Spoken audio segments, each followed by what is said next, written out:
Gaya Zoe Levada saat klarifikasi di kantor polisi imbas terobos jalur busway tuai Cibiran. Selebriti TikToker Zoe Levada tengah menjadi sorotan setelah videonya tersangkut di jalur Transjakarta atau busway beredar viral.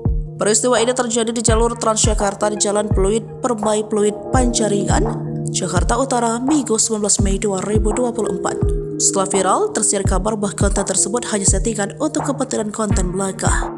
Hingga akhirnya Zoe Levada pun menjalani pemeriksaan di Samsat Jakarta Utara dan Pusat pada Rabu 22 Mei 2024. Datang ke kantor polisi, Zoe mengklarifikasi dan menceritakan kronologi bagaimana akhirnya ia bisa masuk dan terjebak di busway tersebut.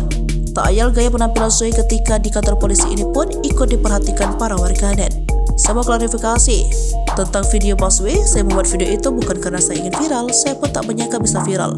Tapi saya mengunggah video itu karena tergerak hati saya untuk menaikkan exposure kendaraan umum di Indonesia dengan style konten saya sendiri, sambungnya. Di kantor polisi, Zoe tampil swag mengenakan atasan off-shoulder berwarna coklat yang dipadukan dengan rok mini jeans.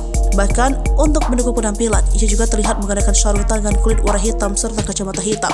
Sontak gaya outfit Zoe di kantor polisi menuai banyak komentar negatif. Ditambah terus mengenakan kacamata di dalam ruangan, penampilannya dinilai angkuh.